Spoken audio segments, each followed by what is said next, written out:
सदियों के पार से एक आवाज गूंजती है, एक ऐसे लेखक की जिसने अपनी कलम से मानो इतिहास को हमेशा के लिए बदल दिया।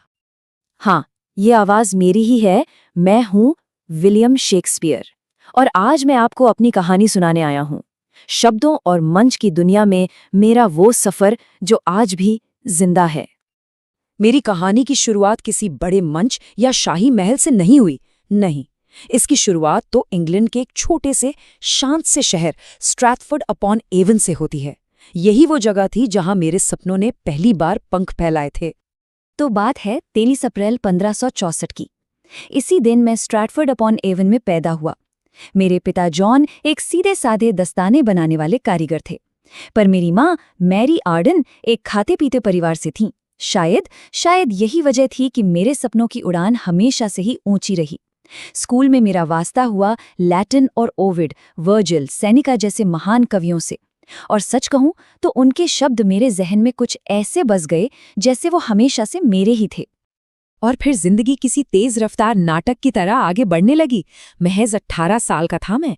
साल था 1882 जब मैंने एन हैथवे से शादी कर ली।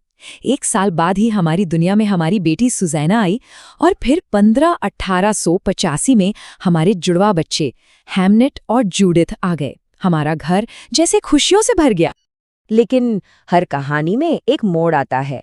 खुशियों के साथ एक ऐसा गहरा दुख भी आया जिसने मेरी दुनिया ही बदल दी। मेरा इकलौता बेटा हेमनेट सिर्फ 11 साल की उम्र में हमें छोड़कर चला गया। ये एक ऐसा जख्म था जो मेरे लेखन में, मेरे शब्दों में हमेशा झलकता रहा। अब स्ट्रैटफोर्ड की गलियों में मेरा दिल नहीं लगता था। शायद मेरे उस दुख ने ही मुझे एक नई राह दिखाई। मेरी तकदीर मुझे खींच कर ले आई उस शहर में जहां हर गली, हर नुक्कड़ पर एक कहानी बसती थी। लंदन। और लंदन तो मेरे लिए एक बिल्कुल नया मंच था। यहीं मैंने एक एक्टर के तौर पर काम किया, एक नाटककार के रूप में अपनी पहचान बनाई और एक कवि बनकर अपने दिल की आवाज को कागज पर उतारा। मैं द लॉर्ड चैम्बरलिन्स मेन जैसी नामी थिएटर कंपनी का हिस्सा बना और हमारा घर था वो मशहूर द ग्लोब थिएटर। अरे, जिसकी लकड़ी की दीवारों ने न जाने कितनी ही कहानियों को जिंदा होते देखा है। और यहीं इसी मंच पर मैंने उन नाटकों को जन्म दिया जिन्होंने, लोग कहते हैं, दुनिया को बदल दिया। मैंने जिंदगी के हर रंग के बारे में लिखा। प्यार, महत्वाकांक्षा, धोखा और यहां तक कि निराशा के बारे में भी। तो चलिए सबसे पहले बात करते हैं मेरी त्रासदियों की, ट्रेजेडीज की।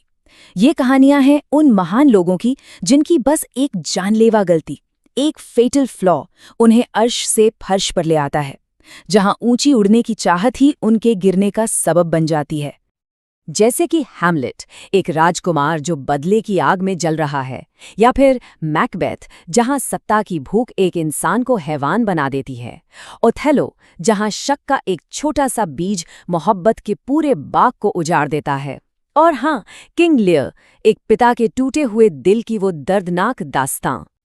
और हैमलेट का वो सवाल, वो तो आज भी हर किसी के जहन में गूंजता है। टू बी और not to be, that is the question.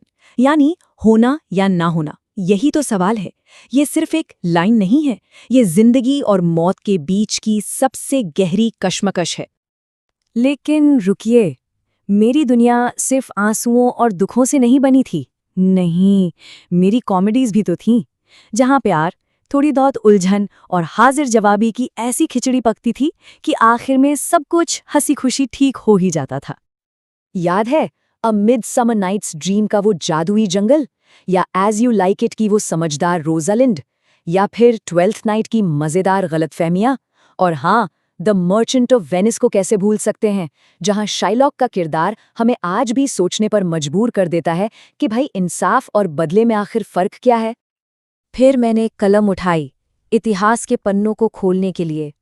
मेरे हिस्टोरिकल प्लेज यानी ऐतिहासिक नाटकों में मैंने यही दिखाया कि सत्ता और सियासत का खेल असल में कितना खतरनाक होता है। हेनरी द फोर्थ हो या रिचर्ड द थर्ड, इन जैसे नाटकों में मैंने राजाओं की जिंदगी के वो अनछुए पहलू मंच पर उतारे, जहां ताज का वजन, आप यकीन मानिए, दोस्ती और वफादारी से कहीं कहीं ज्यादा भारी होता है। और जब मंच की बत्तियां बुझ जाती थीं, जब मेरे किरदार खामोश हो जाते थे, तब मेरा दिल लिखता था। तब मैंने लिखे सोनेट। पूरे 154, 154 सोनेट्स। ये सिर्फ 14 लाइनों की छोटी छोटी कविताएं थी, लेकिन इनमें मैंने प्यार, खूबसूरती, गुजरते हुए वक्त और मौत जैसे बड़े बड़े सवालों से बातें की हैं। कह सकते हैं कि ये मेरी सबसे निजी, सबसे गहरी भावनाएं हैं जो आज भी इन कविताओं में कैद हैं। जैसे कि ये पंक्तियां जो आज भी शायद प्रेमियों की जुबान पर रहती हैं। Shall I compare thee to a summer's day, thou art more lovely and more temperate. मतलब, क्या मैं तुम्हारी तुलना गर्मी के एक दिन से करूं? नहीं, तुम तो उससे कहीं ज्यादा प्यारी और सौम्य हो। इन शब्दों में मैंने बस यही कहने की कोशिश की कि सच्चा प्यार वक्त से भी ज्यादा ताकतवर होता है। लेकिन हर नाटक का एक आखिरी एक्ट होता है। हर खिलाड़ी को आखिरकार मंच छोड़ना ही पड़ता है। और मेरी जिंदगी की कहानी भी अब अपने आखिरी पन्ने की ओर बढ़ रही थी। साल था 1613। एक ऐसा हादसा हुआ जिसने जैसे मेरा दिल ही तोड़ दिया। हमारा प्यारा ग्लोब थिएटर, हमारा घर, एक शो के दौरान जलकर राख हो गया। मुझे लगा शायद ये एक इशारा है। बस मैंने अपनी कलम रख दी और हमेशा के लिए अपने घर स्टैकफोर्ड लौट आया। वहां मैंने अपनी जिंदगी के आखिरी साल अपने परिवार के साथ बड़े सुकून से बिताए। और फिर देखिए कुदरत का खेल।